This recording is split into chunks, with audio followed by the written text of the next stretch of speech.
Sarva dharman parityajya Mamekam sharanam vraja Aham tvang sarva papebhyo Mokshayishyami ma shuchaha.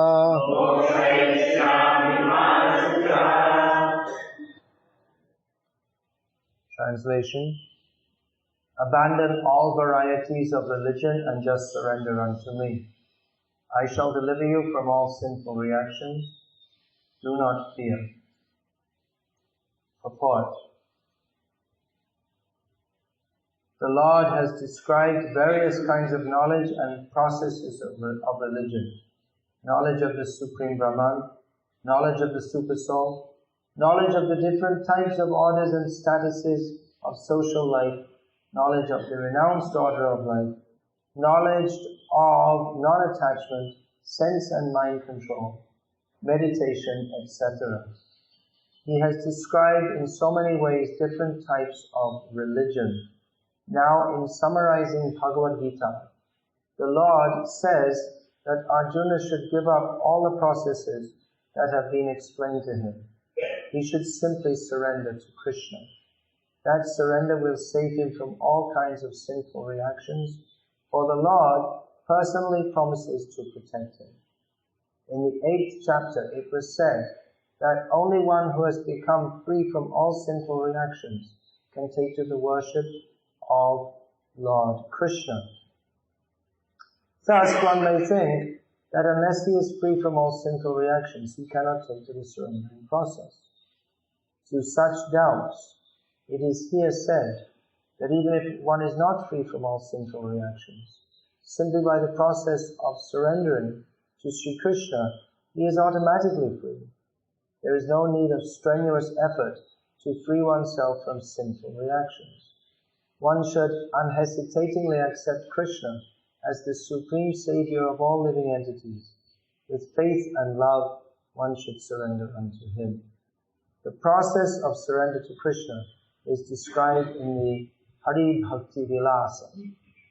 Anukulyasya sankalpa pratikulyasya varjanam rakshishyatiti vishvaso goptridve varanam tatha atmanikshepa karapanye shadavidha sharanagatihi.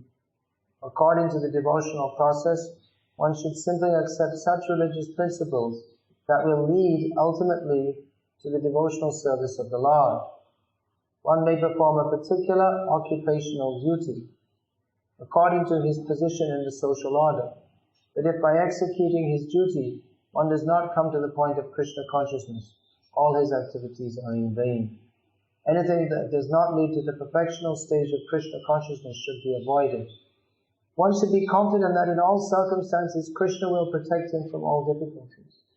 There is no need of thinking how one should keep the body and soul together. Krishna will see to them. One should always think himself helpless and should consider Krishna the only basis for his progress in life. As soon as one seriously engages himself in devotional service to the Lord in full Krishna consciousness, at once he becomes free from all contamination of material nature. There are different processes of religion and purificatory processes by cultivation of knowledge, meditation in the mystic yoga system, etc. But one who surrenders unto Krishna does not have to execute so many methods. That simple surrender unto Krishna will save him from unnecessarily wasting time. One can thus make all progress at once and be freed from all sinful reactions. One should be attracted by the beautiful vision of Krishna. His name is Krishna because he is all attractive. One who becomes attracted by the beautiful, all-powerful, omnipotent vision of Krishna is fortunate. There are different kinds of transcendentalists. Some of them are attached to the impersonal Brahman vision. Some of them are attracted by the Super Soul feature, etc. But one who is attracted to the personal feature of the Supreme Personality of Godhead, And above all, one who is attracted by the Supreme Personality of Godhead, as Krishna himself, is the most perfect transcendentalist. In other words, devotional service to Krishna in full Krishna consciousness is the most confidential part of knowledge, and this is the essence of the whole Bhagavad Gita.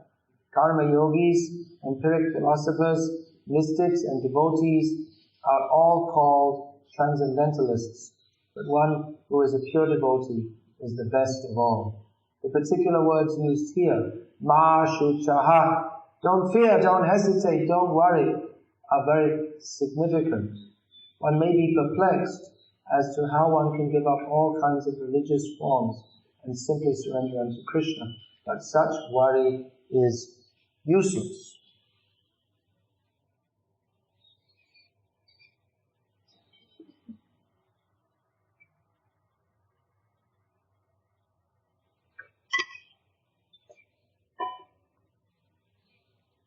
Om Jnana-Tirandhasya Jnananjana-Shalakaya Chakshur-Militam Yena Tasmai Shri Gurave Namaha. Vandeham Shri Guru Shri-Tattva-Kamalam Shri Gurun Vaishnavam-Scha Shri Rupam Sagrajatam Sahagara Raghuratam Dutam Tam Sajivam Saparitam Savadhutam Parichara Sahitam Krishna Chaitanya Devam Shri Radha Krishna Padan Sahagana Lalita Shri Vishakam.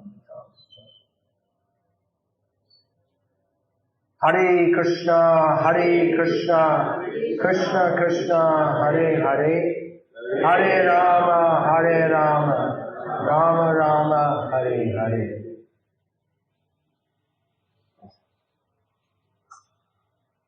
This is a well-known verse from Bhagavad Gita. Among those who do know the Bhagavad Gita, not many verses. Not many people know many verses from Bhagavad Gita. Mostly in India, if anyone knows, they know Yada Yada Hi Dharmasya Paritranaya Sadhunam, and maybe the first line Kamanyavadikaraste. And then, well, usually they just know the first line. You have a right to work, and they think it means you have a right to work like a donkey. Among Srila Prabhupada's followers, this verse is very well known because Srila Prabhupada spoke it so often, he emphasized it so much.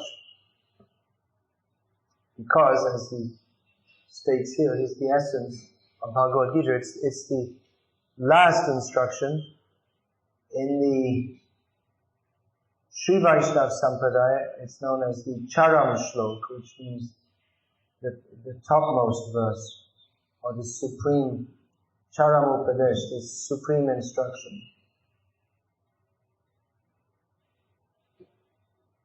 It's quite astonishing if we consider that the same Krishna who says that Yada yada hi dharmasya glani bhavati bharata abhyutanam dharmasya tadatmanam sujamyaham paritranaya sadhuram vinashaya cha dushkritam dharma samsthapanartaya sambhavami yoga yoga. The same Krishna who says that whenever there is dharma glani, a decline in religion or dharma, religion, whatever, dharma, better use the word dharma. Translation is their religion, but it's not a very satisfactory translation. Prabhupada often said that religion means a kind of faith. That's the dictionary definition. But dharma has a much bigger meaning. So the same Krishna says that whenever there is a decline in dharma and an increase in adharma, adharma is the opposite of dharma, irreligion, we can say. Lord Krishna says that I come myself in every age to protect the sadhus and to destroy the dushkritis, the rascals, and specifically to re-establish dharma, I come. So the same Krishna who comes specifically for the purpose, as he states, of upholding, protecting, and re-establishing dharma, here gives us his final and topmost instruction to abandon all varieties of dharma. Parityaja, just completely. Sarva dharman, all dharmas. Parityaja, completely. It's a completely, every single one of them, completely reject. And then, Mam ekam sharanam vraja, and take shelter of me fully. So, very simply, this is understood that whatever Krishna has described previously, various processes, they are all, that means karma, jnana, yoga, they're all incomplete and imperfect, and the only really reliable process for attaining the perfection of life is this, to surrender to Krishna in bhakti. Now, I was saying that the translation of dharma as religion, it's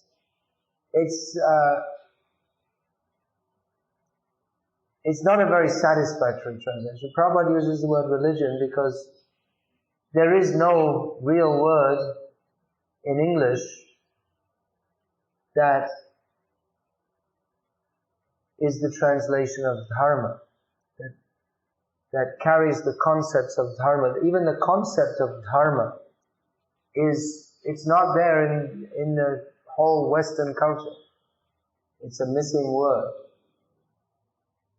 Now the word dharma has entered the English language. But there's not really much understanding of what it means. Let's try to understand this, because if Krishna is asking us to, if he comes in every age to establish dharma, it's got to be something important. And if he asks us to give up all dharmas and surrender to him, then we should know what those dharmas are. Otherwise, how can we give them up? So what is dharma? Well, it's not only in the West that there's not a very clear conception of it, but even over the centuries among acharyas or the various philosophers and practitioners of various streams of dharma, they have all given somewhat differing definitions. It's something like the mind. If you say the mind, everyone knows what you're talking about. They have some idea what you're talking about. But if you try to define it exactly, it becomes a very difficult job. And even the experts, those who spend their whole life studying the mind, even they may have differing opinions as to what dharma is. That's one of the famous yaksha prashnas, that when Lord Yamaraj, otherwise known as Dharmaraj, in the form of a yaksha, asked his son, Yudhishthira, who didn't know that he was being questioned by his father, the yaksha, or Yamaraj in the form of a yaksha, put so many questions to Yudhishthira. That's the yaksha prashna section of Mahabharata. So the question, what is dharma? Yudhishthira Maharaj gave the answer. He didn't give a definitive answer, but he didn't completely define it, but he said where to find it. The answer, Tarko Pratishta Shutiyo Vibhinna Nasa Vishya Yasya Matam Nabhinnam Dharmasya Tattvam Nihitam Guhayam Mahajano Yena Gata Sapanta. The Dharma, this is the subject matter of discussion among various philosophers. Various rishis or sages have given their opinions on what is dharma. And even in various parts of the Shruti or the Veda, there are apparently contradictory definitions of dharma. Makes it confusing, doesn't it? So he says that, well, simply by, Yudhishthira Maharaj replied that simply by discussion and argumentation, it cannot be understood. Tarka apratishta. It cannot be, what is dharma cannot be established simply by argumentation. And shutayo vivinnaha. These scriptures say different things. And one cannot be considered a philosopher unless he has a different opinion to everyone else. It's true then and it's true now. So, how can we find out what is dharma? He says that those who are great personalities, they understand what is dharma. The truth of dharma rests in their heart. Therefore, to understand dharma, one should follow the path chalked out by the Mahajans, or great personalities. So then the question comes, well, who's a Mahajan? And according to one's outlook, one may accept different kinds of persons as a Mahajan. Shraddhamayo, young Purusha, yo yat shraddhasa eva saha. Everyone has a different kind of faith or outlook. And according to one's outlook, according to what one values, one will perceive the leaders in that field as being Mahajans or great persons. So Bhaktisiddhanta Saraswati Thakur, in commenting, who is a Mahajan, who is a great person, he says that, well, for Rakshasas, Ravan is a Mahajan. For demons, Hiranyakashipu is a Mahajan. And Srila Prabhupada updated the purport and said that for those who are enamored by science, Einstein is a Mahajan. So, as far as demons are concerned, Ravana, he's a great person. In South India even now, there are demons who think that Ravana is great and they don't like Ram. They defend the position of Ravana. So, who do you consider great? Among sports fans,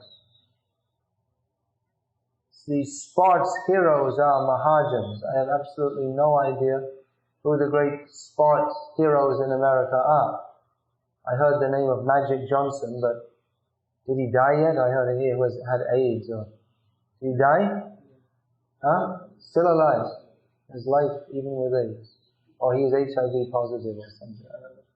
So he's something from the gone generation. So in India, the film stars, they are considered great persons.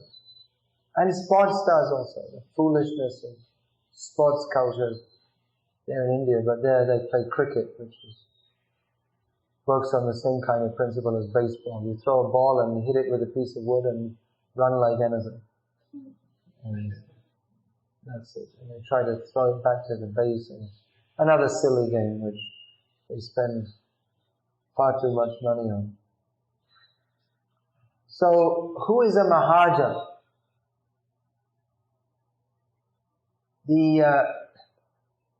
There are different Mahajans, but later on, even before that, Yamaraj, we find himself giving a definition of who are the Mahajans. There are many Mahajans. but he gives a list of 12 who are Swayambhu, Narada, Shambhu, Kumara, Kapilo, Manu, Prahlada, Janako, Bhishma, Baliya, Vyasakya, Vayam. So there's 11 names, plus myself. I'm also a Maharaja. Just like Prabhupada once, someone was saying to him that, "Oh Swamiji, it's so difficult to find a real guru." Prabhupada said, "I'm a real guru. Not so difficult. I'm here." So Yamaraj, he's also. So they all have the same opinion. The same question that Yamaraj's followers, the Yamadutas, they wanted to know that, well, what is dharma? What's going on here? This Ajamil, he's simply a rascal. He's so sinful. And just these Vishnu Dutas came and he was obviously quarry for us. Or he's an eligible person to be tied up and taken away and tortured by us. So how is it? What's going on that these beautiful people came and prevented us from taking him? What is dharma? This man is obviously sinful, and according to dharma, he should be punished. But Yamaraj told them that there's a higher principle of dharma. That is known by the Mahajans. Dharmam tu sakshat bhagavat pranitam. Dharma is that which is given by the Supreme Personality of Godhead. So this dharma operates at various levels. There's worldly dharma. Here Lord Krishna is saying, giving up, this is to be understood as giving up all kinds of worldly dharma. Because when he says, Mamekam sharanam vraja, to take shelter of me, that is Bhagavat dharma. So that's also dharma. But that is not to be given up. It's actually not possible to fully give up dharma. When Lord Krishna says to give up all dharma, this should be understood in context, because it's not possible to fully give up all dharma, because every person, every living being is inextricably connected with dharma. One is defined by one's dharma. Sugar looks like salt. Anyone ever had the experience of putting salt in the sweet? Looks the same. When you're in a hurry, you're trying to get the offering ready on time, you just throw in here it is. Looks pretty fine. Okay, never mind. Put it in. And it's good for cows. They like salt. Salt cakes are good for cows, but not for Krishna. That's for Krishna's cows, but not for Krishna. So,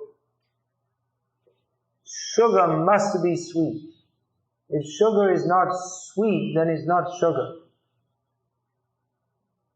You can't, sugar and salt, you can't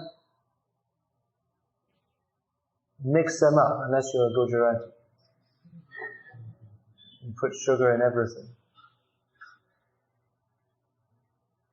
But even then, you have to put some salt in the dal and the chapatis and everything else. You can put sugar in and spices. Yeah. Chili.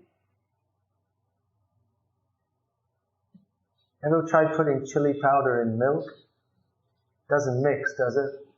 I mean, I never had it or even thought of it, but it wouldn't work. Chili it's hot. The smaller they are, the hotter they are. Watch out. So if it's not hot, then it's not a chili.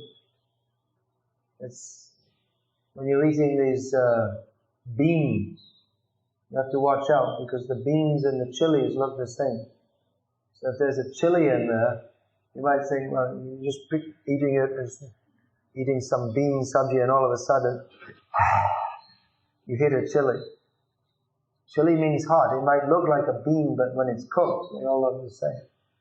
But its inseparable quality is that it's hot.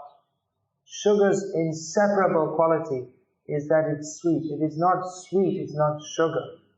If a chili is not hot, it's not a chili. So, a living being, by his nature, its inseparable nature, he has consciousness. With consciousness comes desires. So these are all inseparable from the living being. The word dharma is translated with reference to its root, that which sustains, that which holds. So that which sustains one's existence, that is dharma. That which makes sugar, sugar is its sweetness. You can have brown sugar, white sugar. It doesn't matter. The color is not what makes it sugar. And you can have fine powdered sugar. You can have sugar. What's the regular sugar called? Sugar. Granulated sugar. Thank you. You can have sugar crystals. You can melt down sugar and make this different kinds of sweets made out of sugar. It's only sugar. In Bengali, they're called batasha, with those flat round ones, and the small ones are called kadamdana. The small round, but it's only sugar. It's just in different shapes. So what's the defining characteristic? It's sweet. It comes in different shapes, forms, colors, but it's sugar. And if you have the same form, and looks the same, but it's not sweet, it's not sugar. So what is the defining characteristic of the living being? Now here Krishna is speaking to Arjuna, who represents all living beings. Or through Arjuna, Krishna is speaking to all living beings. What is for their benefit? He says to give up all varieties of dharma, but the root dharma, or the basic dharma of every living being is, what is the prime characteristic, or the inseparable characteristic of every living being? Srila Prabhupada analyzed this as the tendency to serve, or the necessity to serve. Everyone has to serve. So that service in a pure form is directed toward Krishna. And in the contaminated form, we serve our family, our country, and as Srila Prabhupada often pointed out, that if we don't have a family to serve, then we get a dog, or at least a budgery dog, and we serve them. So the service tendency is there. That is the... Now in this material world, Ishvaraham Maham Bhogi, everyone is trying to become the controller and the enjoyer. And that is the cause of our suffering, of our disorientation. That we don't feel quite right. Whatever we do, we don't feel quite right. Even Hiranyakashipu it would seem legitimately say, Ishvaraham Aham Bhogi, after taking over after conquering the whole universe. He appeared to be the controller of the universe and the enjoyer. But he was always discontent. He was always in an angry mood. Even he attained the position which every materialist or every conditioned soul is trying to attain, that of being the controller and the enjoyer. Because actually he could not be the controller or the enjoyer. It's foreign to his nature. So the attempt in this material world to be happy by controlling and enjoying always results in frustration. And the more that we try to control and enjoy, the more we are discontent. Because the further we are going away from our true nature, which is to be a servant of Krishna. So that is the inseparable characteristic of the jiva. Jiva Swarupai Krishna Nityadas. The characteristic, the very nature of every living being is to serve Krishna.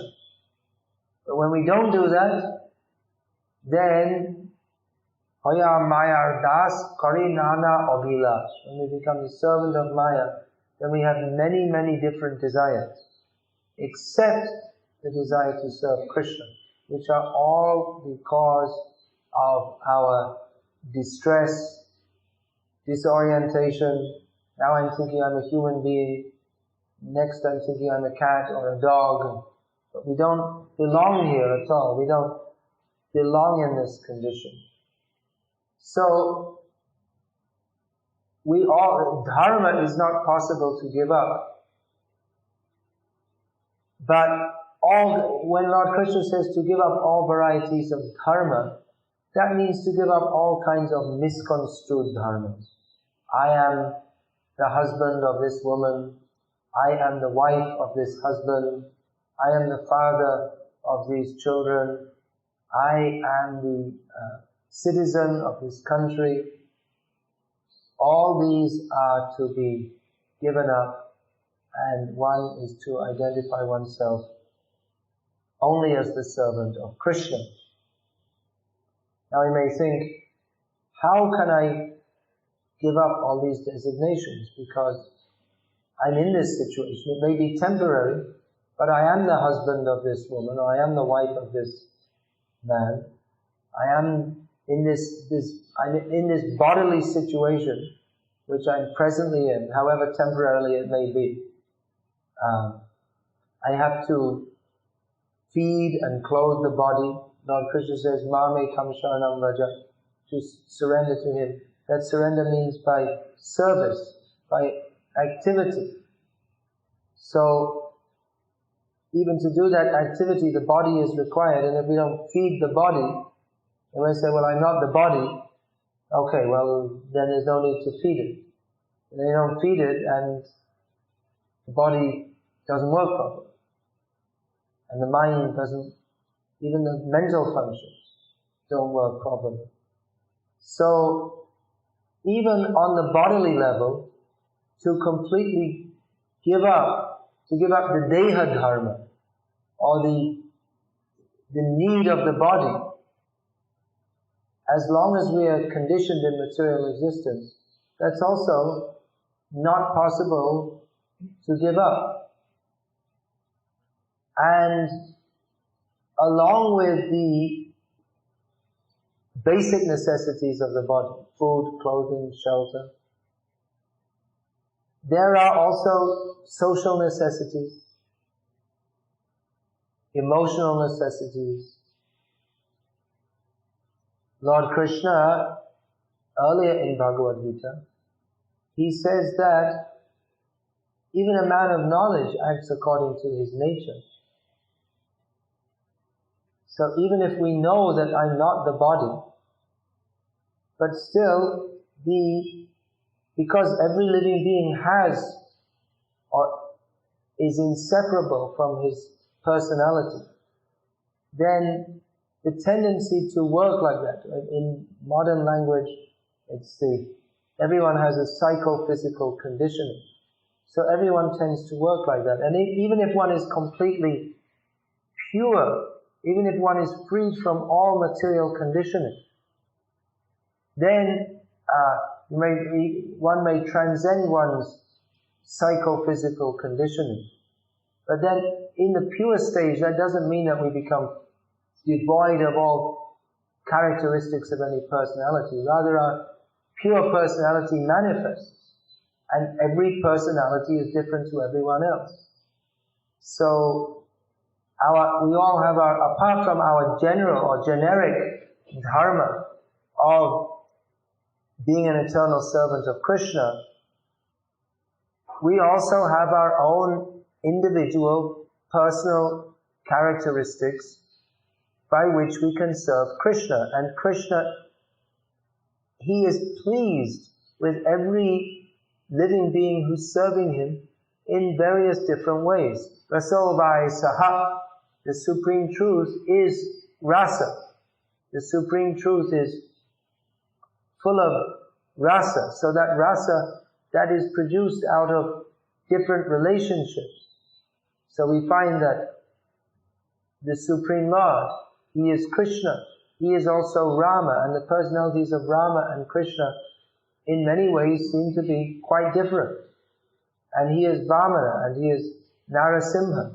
And He takes different forms and has different, apparently a different character in these different forms, and relates with different devotees who serve Him in those particular ways.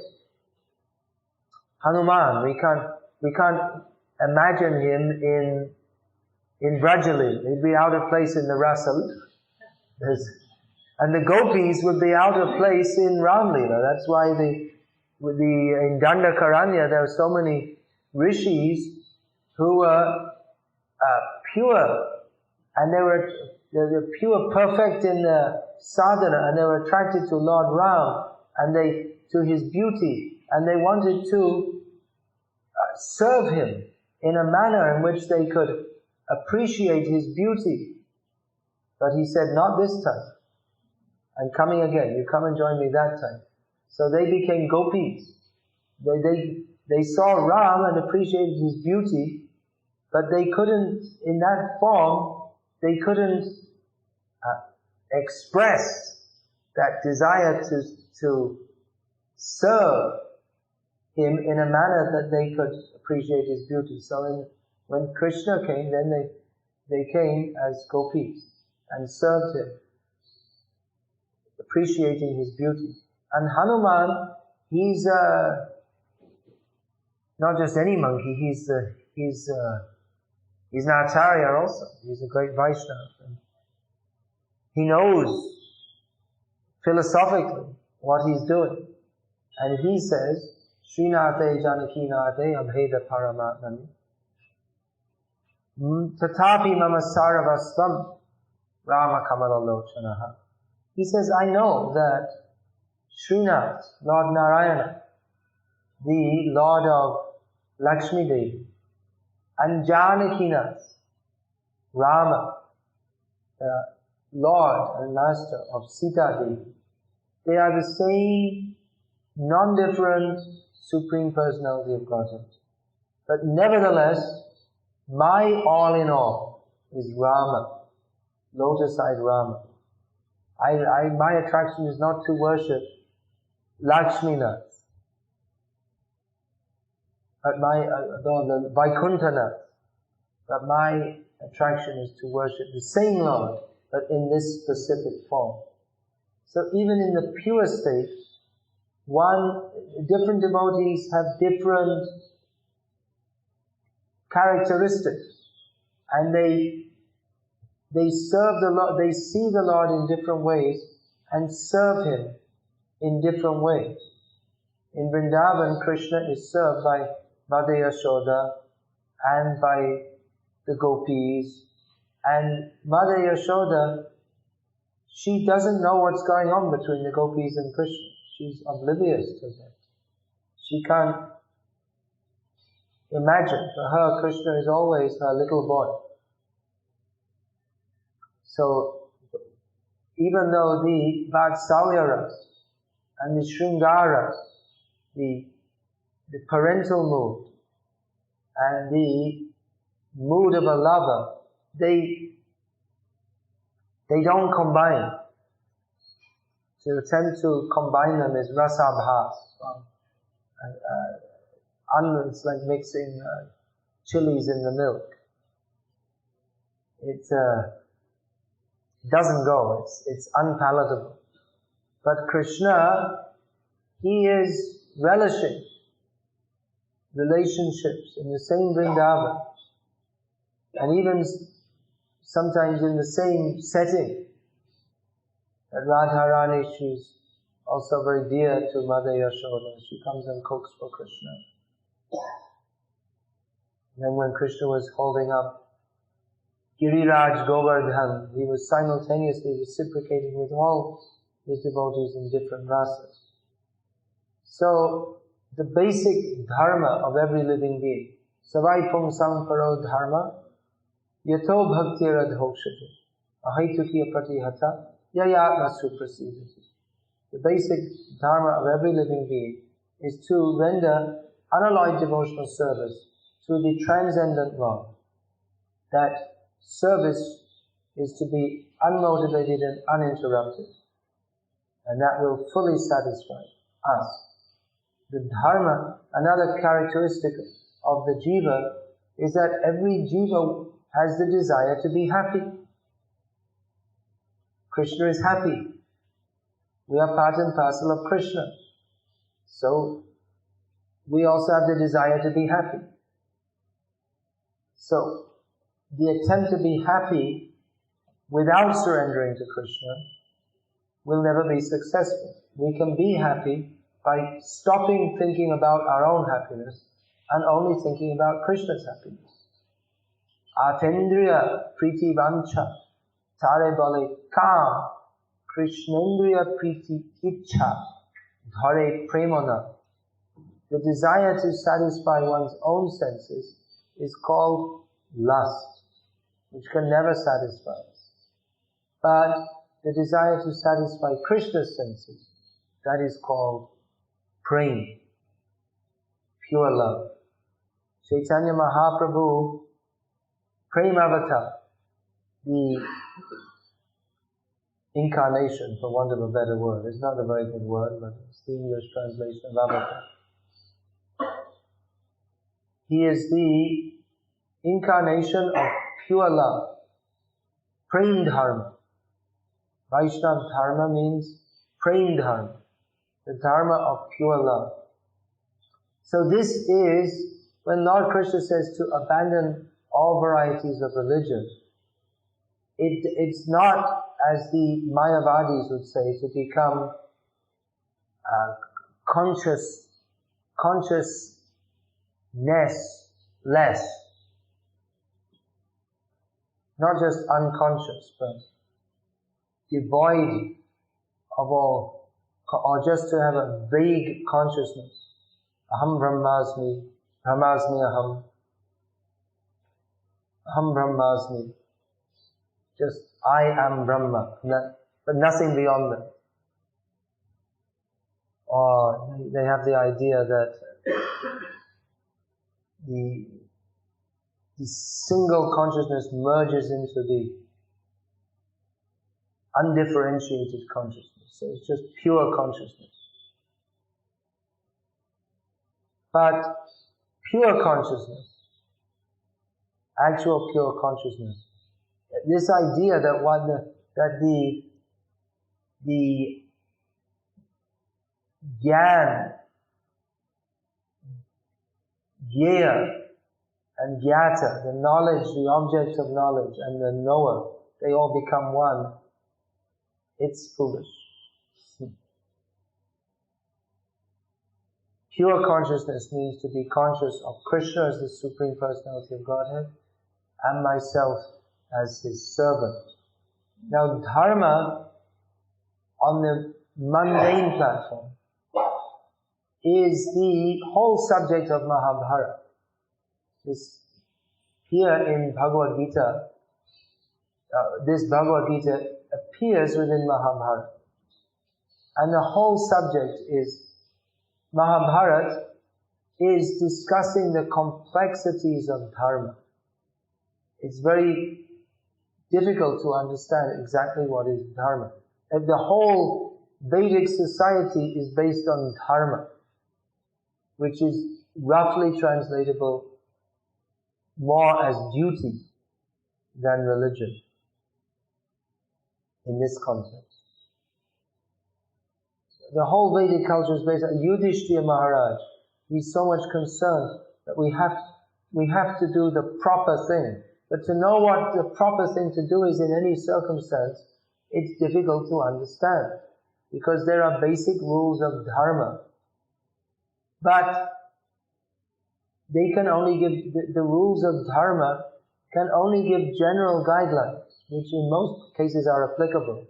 But life is very complex, and you can never tell what's going to happen. So sometimes one rule may conflict with another. And here we go again. I'm going to tell the story of the... I told this so many times, but it's so relevant. It's the story of the truthful Brahmana. The Brahmana, this story is told in Mahabharata by Lord Krishna. The Brahmana who made the vow never to tell a lie throughout his life. He lived at the edge of a village. The village was adjoining the jungle. So one day, as he was outside his home, a man came running up, looking terrified, saying that, I'm carrying lots of money, there are some thugs chasing me, and do you know where I can hide? He said, you can hide in the jungle, just right there. So he went and hid, and a few minutes later, a bunch of thugs came up and said, we're a bunch of thugs and we're chasing a man with a lot of money. Do you know where he is? Yes, where is he? He's right over there in the jungle. So they went in there, killed him and took all his money. So the Brahmana upheld two religious principles. One, to maintain his vow, and the other one, never to tell a lie. And he maintained this throughout his life, and when he died, he went to hell. Because in that circumstance, even if he'd made a vow, he should have broken it. Even though a Brahmana is supposed to be truthful, he should have not been truthful in that circumstance, because to protect a person, even by telling a lie, is more important than to be truthful. To be truthful in a manner which is going to harm others. Truth can be harmful if it's in the hands of the wrong people. Satyam bruyat. One should speak the truth. But to always speak the truth, there's an example. It may not be always advisable. So like this, it is a rule of dharma that satyam, that is the truth. One should be truthful. But that's not the principle of truth, that one should always state what one knows. That is a moral principle. But in this material world, moral principles, because it's a relative world, moral principles have to be defined according to relative situations. But the highest dharma is to satisfy, that's actual dharma, that's absolute dharma, which is true in all times, places and circumstances, is to act in a manner that is satisfying to Krishna. So that is Satyam. Krishna is the Param Satya, the supreme truth. So to act in a manner that is pleasing to Him, that is always Satya. And to act in a manner that is not pleasing to Him, even if it is apparently good according to world or following worldly dharma, that is not Satya. We find the well-known story of how Lord Krishna requested Yudhishthira Maharaj to shout out within the hearing of Dronacharya, Ashvatthama is dead. Because Ashvatthama was the son of Dronacharya. And before the battle, when they're all lined up, after Bhagavad Gita was spoken, Yudhishthira Maharaj, he got down from his chariot and walked over to the enemy armies and bowed down to his gurus, Bhishma, Drona, Pramukhata. He bowed down to them and asked for their blessings. Asked for their blessings that we can fight with you and kill you. You have to, whatever you do, you have to take blessings from your guru. So they asked blessings from Drona and said, yes, it's good you came and requested blessings. If you hadn't done so, you would have had no hope. Without our blessings, you can't do anything. You would have been definitely destroyed. So then he asked blessings, and he asked his gurus very humbly that how can we kill you? Because that's what they were there for. Unusual circumstance. That was Arjuna's whole dilemma. Guru nahatvahi mahanavabha shriyo bhoktam. What is that? Shriyo bhoktam? Vaikshamapi haloke. That we are here lined up to kill our gurus for the sake of enjoying the world. That doesn't seem to be dharma. To fight with your guru so that you can enjoy, that doesn't seem to be dharma. So Arjuna was in a dharma sankata, or he was in a dilemma. He didn't know what to do. So anyway, Drona told that, well, there's only one way you can kill me. That if Ashvatthama, my son, is killed, then out of disappointment, I lose all interest in living. Then you can easily kill me. Otherwise, you won't be able to kill me. I'm too good a fighter for all of you. It's not possible. So he went to Ashvatthama, asked his blessing, and asked, how can we kill you? And he said, you can't. Forget it. You're not going to kill me. At the end of this battle, I'm going to be alive. Which he was, and he's still alive. So, Drona, after the fall of Bhishma, Drona was causing so much havoc in the Pandava forces that Krishna thought, we've got to kill him. He's too much. So, how can we kill him? Only if Ashvatthama is killed. How we can kill Ashvatthama? We can't. So then we have to, Yudhishthira, we have to fool Drona. So Yudhishthira, you call out that Ashvatthama is killed.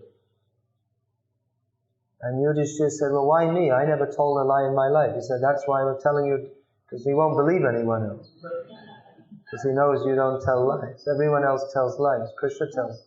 No one trusts Krishna. He's a politician. He's from Mathura. And Mathura people are famous for telling lies. Even today. You can't trust them. Hope there's no one from Mathura here, but it's a known, it's a given. Can't trust anyone from Mathura, including Krishna. So Yudhishthira, how can I do that? Okay.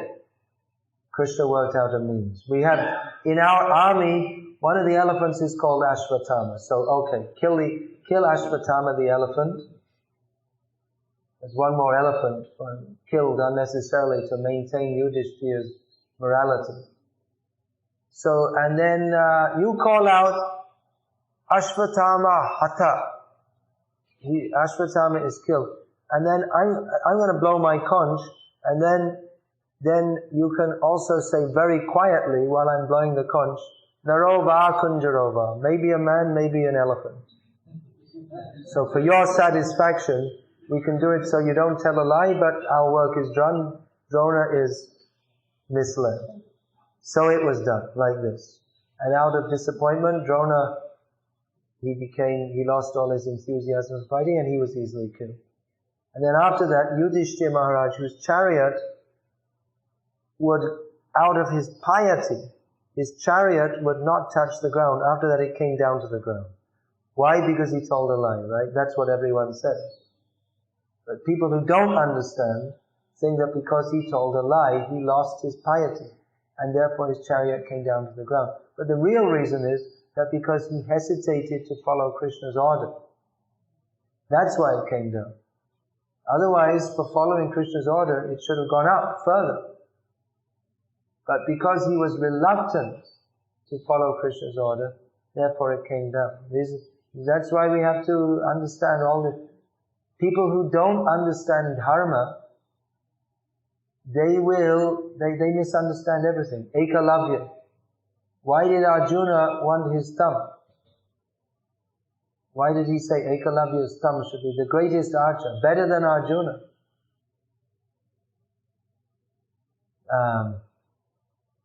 So Arjuna was envious, it seems, and Ekalavya, he was a hunter in the forest. And Dronacharya, he approached Drona that teach me bowmanship. And Drona refused. You're not fit. You're not Kshatriya. You're forest jungle dweller. So you're not fit. So Ekalavya, not discouraged, made a clay form of Drona and worshipped that every day and practiced. And he became so expert that when the Pandavas entered, not only the Pandavas, the broader Kauravas, they were with Duryodhana and others. They entered the forest on a hunting trip with Drona. Drona wanted to see how the practical application. Okay, boys, you've been practicing. Now let's go in the forest and shoot a few lions and tigers. Let's see if you're up to it. So the hunting dogs were there, and then Arjuna, the hunting dog, he found that his mouth was completely shut up with arrows. So who has done this? This is a wonderful feat. Who can do that? He didn't kill the dog, but he shut up his mouth with arrows. Bound it shut. Because the dog was barking at Ekalavya. So he came, and then it was revealed he had become such an expert bowman by worshipping the form of Drona. So Arjuna suggested to Drona that, well, he considers himself your disciple, so you should take dakshina, or the offering that a disciple has to give to a guru. So you take the dakshina, take his thumb. After that, he can't shoot properly. He'll never be as expert. So he took the thumb. It was gladly given by Ekalavya, and people think that generally people think that Ekalavya is he's the symbol of a great worshipper of Guru. And Arjuna was simply envious. But Bhaktisiddhanta Saraswati Thakur explained that Arjuna understood that actually this Ekalavya, why was he refused in the first place? He's not a Kshatriya. What is that? Caste consciousness? No, because he doesn't have the noble character of a Kshatriya. And he has even though he appears to be a great devotee of his guru, but actually he has base motives. And that was later revealed when he joined he was still a good archer, although not as good as he was without his thumb. So he joined the Kauravas, and he was ultimately killed by Krishna in the great fight. So this was explained that Mahabharata is misunderstood in so many ways. All the Shastras have to be explained by our acharyas. So Mahabharata is full of all these complex situations. How are they resolved? According to the principles of dharma. And Yudhishthira Maharaj, Krishna wanted him on the throne so that he would rule according to dharma. Now it wasn't that Duryodhana was completely bereft of dharma. He also knew the rules of dharma. Basically, he was ruling according to dharma. But because he was envious of Krishna, that even if one follows all the rules of dharma, but if he's envious of Krishna, then his following of dharma is useless.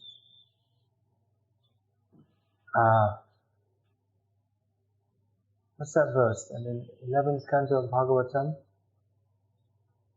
that Swadharma, that's summarized in the Chaitanya Charitamrita.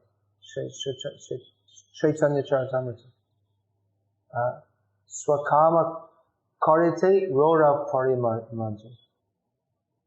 That even if one is following all the rules of dharma, but he's envious of or neglects to worship Krishna, then all his following of dharma will simply send him to hell. The principle, the underlying principle of dharma should be to serve Krishna.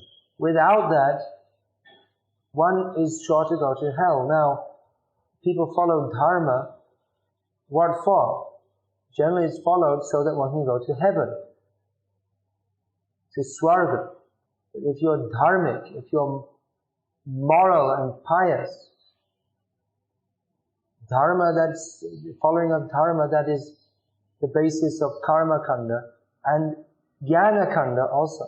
Even if one is seeking moksha, still he has to follow, everyone in Vedic society has to follow basic dharma. Even atato brahma jignasa, this atato, this is generally, now one should inquire into the nature of Brahman, the absolute truth. So this now, that is defined differently by different acharyas, is generally understood to mean that when one is fed up with the ordinary dharmic activities of trying to go to the heavenly planets, when one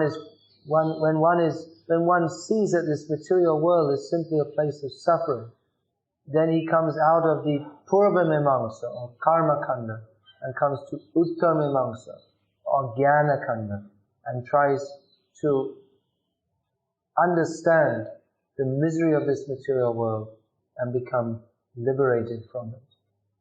So even if one is on the jnana kanda, he understands the misery of this material world, still he has to follow there are still basic rules of dharma which one has to follow. Now, Arjuna, he considered, I don't want to fight, that is against dharma. We desire this world to rule over it for our own enjoyment, but Krishna told him to fight for the sake of dharma, for a higher dharma. Don't fight for your enjoyment, fight for my enjoyment. I want this. So Krishna brought Arjuna to a higher platform, and then Arjuna fought. Having agreed to give up all varieties of dharma, Arjuna fought, which is the dharma of a kshatriya. And Krishna told Arjuna that you cannot give up that nature. Everyone has their own nature. You can't give that up. You have to, even if you think, I don't like this, one has to work according to one's nature. One is forced to, by one's own conditioning. Now Arjuna is not a conditioned soul, but he has his own personality which manifests as the perfect kshatriya. So all kshatriyas, they can follow the example of Arjuna. He's a pure devotee, but then pure devotees we see, even in the spiritual world, some are, they have different roles. There's, in the spiritual world, there's Vasudeva, who's a kshatriya, Yudhishthira, who's a kshatriya, but with much the nature of a brahmana. And we have the gopis, the gopas of Vrindavan, who are Krishi Goraksha Vanijam. Krishi Goraksha, they're mostly Goraksha. They're concerned with cow protection. So that is the nature of a Vaishya. So even in spiritual existence, one has one's own nature. And like I was saying, it's ridiculous to think of Hanuman in the Ras Leela. Or for that matter, you can't imagine the gopis also attacking Lanka. They're all pure devotees, but they have their specific roles to play. So this varnashram system is there. Dharma, as described in the Mahabharata, to follow dharma basically means to follow one's varnashram duties, which, as Lord Krishna describes in Bhagavad Gita, by following this, one can gradually become purified. So a brahmana should act as a brahmana, a kshatriya should act as a kshatriya, vaishya should act as a vaishya, shudra should act as a shudra. Stri dharma, the wife assists the husband in the execution of his duties. So by doing this, one can be purified, and by doing this in Krishna consciousness, one can be fully purified. This Varnashramacharabhata Purushena Parapuman Vishnur Aradhyate Panta Nanyat Tattosha Karanam. Varnashram, one should execute one's duties for the sake of worshipping Krishna. That's the beginning stage. There's another verse in the Bhagavatam. Varnashram. Savaikum Samparodhama. No. What is it? Varnashrama Vibhagashaha. What's that verse? How does that begin? Dharmas Vanushti. No, it's... What is it? Anyone? Vanushti Tasya Dharmasya Sangsiti Haritoshanam. I got the 3 padas. What's the first line? Atapum Vyadvija Shreshta Varnashrama Vibhagashaha Svanushti Tasya Dharmasya Sangsiti Haritoshanam. So, Varnashram duties, they should be executed, or the perfection of Varnashram is to perform these duties for the satisfaction of Hari. Now in the modern age we have no idea about what is dharma. But this Mahabharata, these Mahabharata, Ramayana and Srimad Bhagavatam, these 3 epics, or 3 major literatures, they have been most influential in shaping the spiritual life of India over the centuries. So, what is dharma? That is very elaborately considered in Mahabharata and also in Ramayana. What is the param dharma, going beyond worldly dharma? That is considered in Srimad Bhagavatam. But going beyond worldly dharma, that does, as long as we're in this world, we have to do something. We have to live. We have to interact with the broader society. So here, what is this surrender to Krishna? Giving up all varieties of dharma. Mame kam sharanam raja, taking shelter fully in Krishna. That is sharanagati, or the path of surrender. What is that? Here in the purport, Srila Prabhupada quotes, Anukulyasya sankalpa, pratikulyasya varjanam. One should accept all activities which are favorable for surrendering to Krishna and reject all those that are not. Now, this doesn't mean that one has to give up varnashram completely. One may do, but one can only give up, it means to give up social interaction completely. That is possible if one becomes an avadhut, or one who is beyond all rules and regulations. He practically doesn't interact with the broader society in any normal manner. There are such persons. There in the Bhagavatam, we find the avadhut Dattatreya. But he was completely away from normal society. He was just lying down on the wayside, not doing any work, not going anywhere, just being self-realized, that's all. He didn't teach anyone. Well, he did eventually when Prahlad Maharaj came. But he wasn't making any endeavor to perform the duties of a brahmana by teaching others. He didn't bathe, which is a duty for everyone in Varnashram, to bathe daily. Banshidas Babaji Maharaj in recent times, Gorki Shaudas Babaji Maharaj, they didn't interact with society. Banshidas Babaji Maharaj especially. He practically didn't have any interaction with the world around him. There was no difference with him in day or night, or even in following Bhagavad Dharma or worshipping the Supreme Lord. He did so in a completely unconventional way.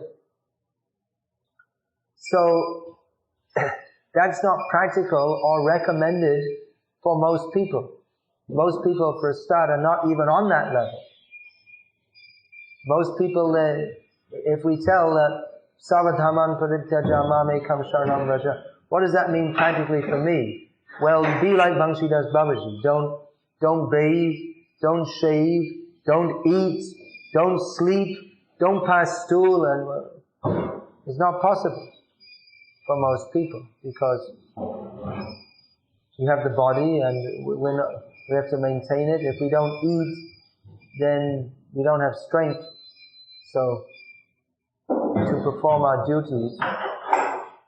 And if to eat, we have to do, unless we are completely surrendered to Krishna, we don't do anything, then we have to interact with others. And if we interact with others, that means we have to have some kind of social codes for doing so. So it's not possible to fully give up all dharma in the sense that we give up social interaction, we give up eating, that's deha dharma. But the sense of performing any activity for any motive than to satisfy Krishna, that should be adopted. So Arjuna went on fighting. After agreeing to give up all varieties of religion and just surrender to Krishna, he surrendered to Krishna in a manner that from the external perspective might have seemed that he was just performing ordinary worldly duties. He was fighting as a Kshatriya. So it could have been that Arjuna's fighting was just for the sake of doing his worldly Kshatriya duty. But he didn't want to do that. He thought this ordinary duty, that's condemned because I have to fight against my guru. I don't want to do that. It's too much. It's sinful. But Krishna explained to Arjuna that even on the platform of worldly dharma, this should be done. It is possible. Even one can fight against one's own guru. It may be done under circumstances. Ordinarily, one would not even offer a verbal challenge to superiors. But it is possible, under certain circumstances, one may even fight his guru. And the example was there, one of the gurus that he didn't want to fight against, who was standing on the other arm, was Bhishma, who himself had fought against his guru, Parashuram. So there is precedent for it. If that Bhishma himself said that Guru api, even if one is a guru, Guru api avaliptasya kaya kaya majanataha utpanna pratipannasya parityago vidhiyate. Same word, parityag. This comes in here, parityaja. So one, even if he's guru is to be respected as good as God. Even if he's guru, if later one understands he doesn't know how to teach properly, he himself is not following properly, if he's fallen from the proper position, he should be completely rejected.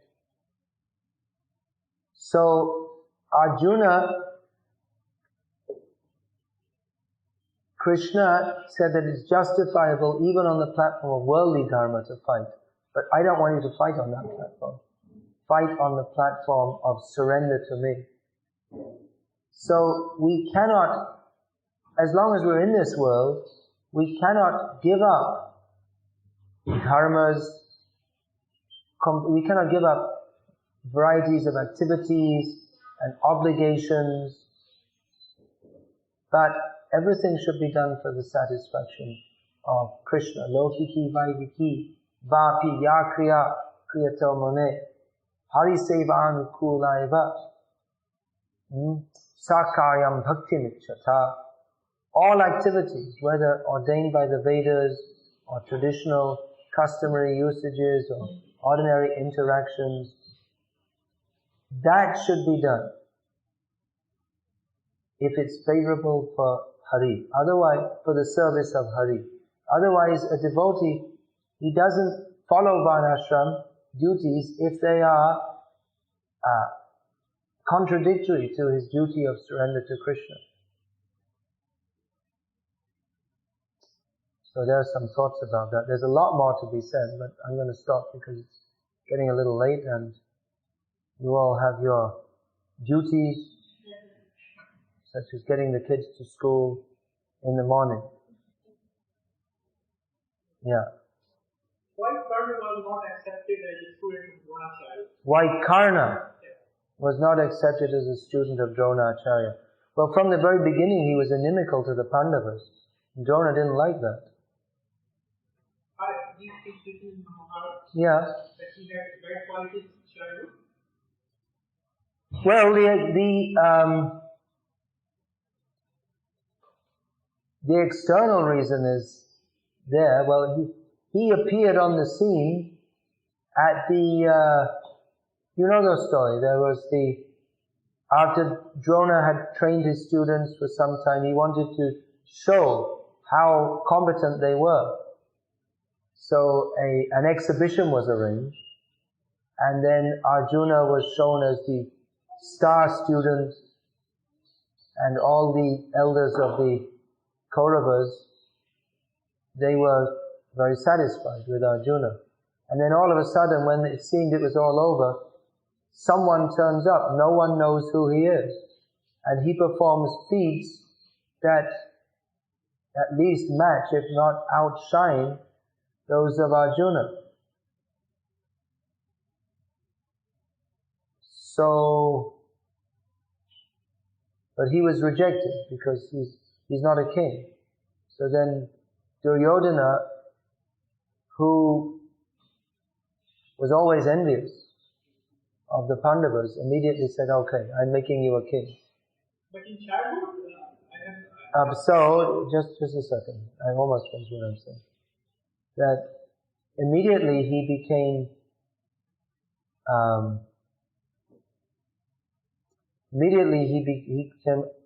lined up with Duryodhana. The rivalry was there from their childhood. In childhood, he was known as Radheya. He was known as Sutta. In Bhagavad Gita, Lord Krishna, the Pandavas would always refer to him as Sutta Putra, the son of a charioteer. They never accepted that he was on the level of a Kshatriya. They always referred to him denigratingly as like that. So he was considered not fit. Generally, the son of a Brahmana was accepted as a Brahmana. That was generally so. There were many exceptions to that, but still, generally, one who is the son of a Brahmana is accepted as a Brahmana, son of a Kshatriya accepted as a Kshatriya, because by the mentality of the parents was understood. They attracted a suitable people who are following the principles of dharma, whether Brahmana dharma or Kshatriya dharma, because they're piously following, they would attract to become a member of their family. One, a soul who had also in a previous life acquired that mentality. So generally a Brahmana's son was considered, he is fit for being trained in brahminical duties. And Kshatriya's son was generally considered like that. And a low birth, that's called Papa Yoni. Low birth means they're unfit for the higher knowledge. That Sri Shudra Dvija Bandhunam Trayena Veda Gochara. The Sri, women, Shudra, who Shudra are within the Varnashram, but at the lowest level. And the fallen descendants of the twice-born. They're not fit for understanding the Veda. So similarly, if one is Sutaputra, he's the son of a charioteer, then they're not fit for initiation into the dharma of a Kshatriya. Because being a Kshatriya is not just a matter of fighting. It's not, you learn some martial arts. Anyone can do it. Well, not anyone. You have to have an inclination for that and suitable body for that also. But,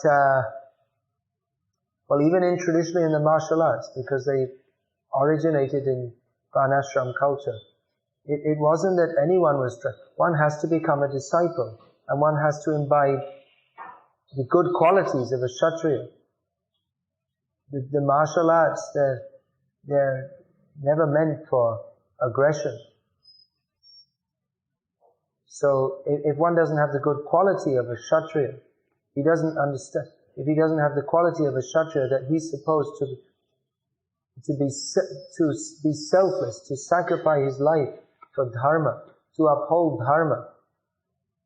If one cow is killed or even beaten, the Kshatriya is prepared to sacrifice his life to protect the cow. There are no Kshatriyas in India or anywhere in the world today. If there are any Kshatriyas, then there could not be cow slaughter. So that's his vow. It's the power that he has to conquer and rule over others, that can be misused.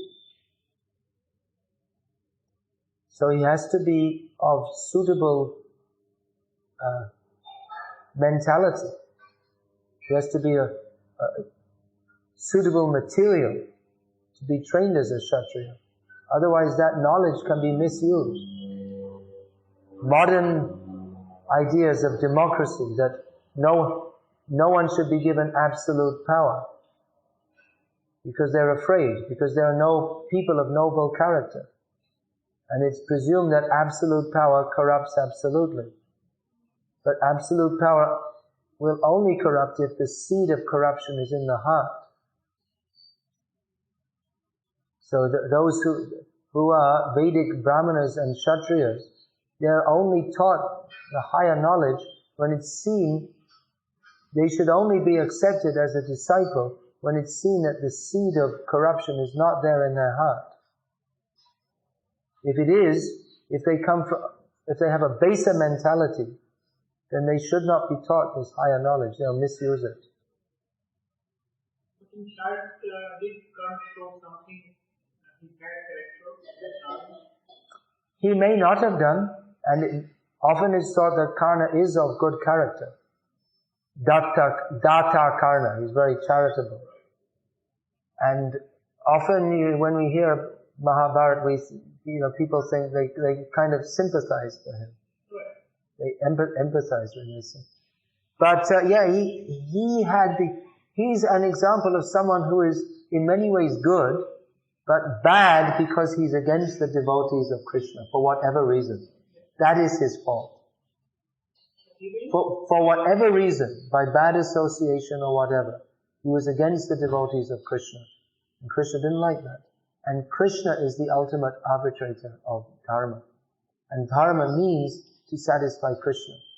So even if, this is another lesson from Mahabharata, even if one is good from the worldly perspective, if he's not inclined to serve Krishna, or if one is even worse, against Krishna's devotees, then he's bad. He's not good. And we find that when Krishna told Arjuna to kill Karna when he was stuck, his chariot was stuck in the mud, and Karna protests, this is not dharma.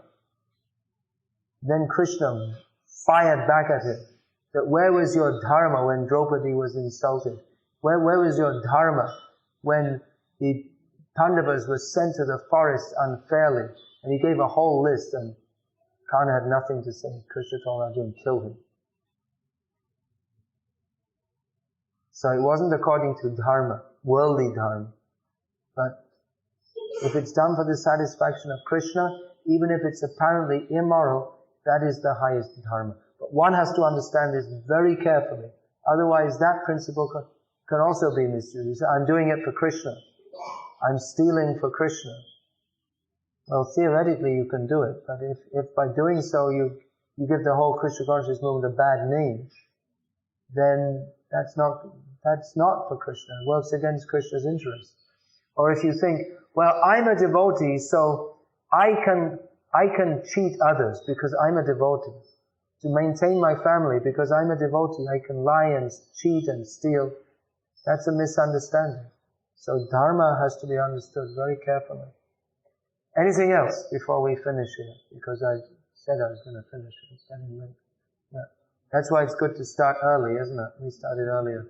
Yesterday you didn't start the lecture till nearly 8 o'clock. Yeah. How did Krishna kill? I can't remember, to tell you the truth. How did he kill Ekalavya? I don't recall either. It's only mentioned very briefly as one of the, in Mahabharata. Yeah, Krishna himself killed him, yeah.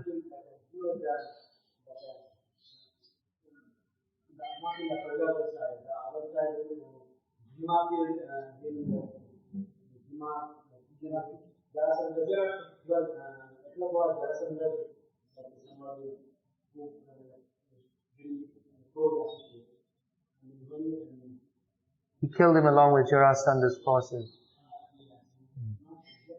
Alright, yeah. Okay.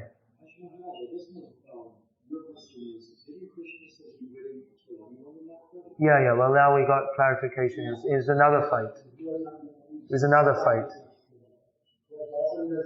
It's another fight. Okay, anything else? Yeah. Just one question.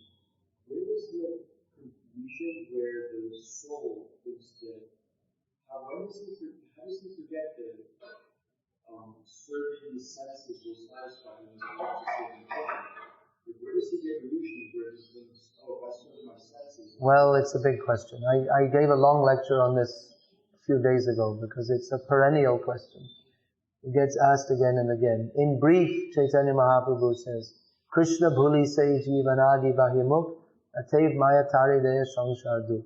Forgetting Krishna, the soul has become inimical to him since time immemorial, and therefore his maya, material energy, inflicts on him material suffering. Forgetfulness of Krishna is the cause of our suffering. When does it happen? We can't trace it out. Since time immemorial.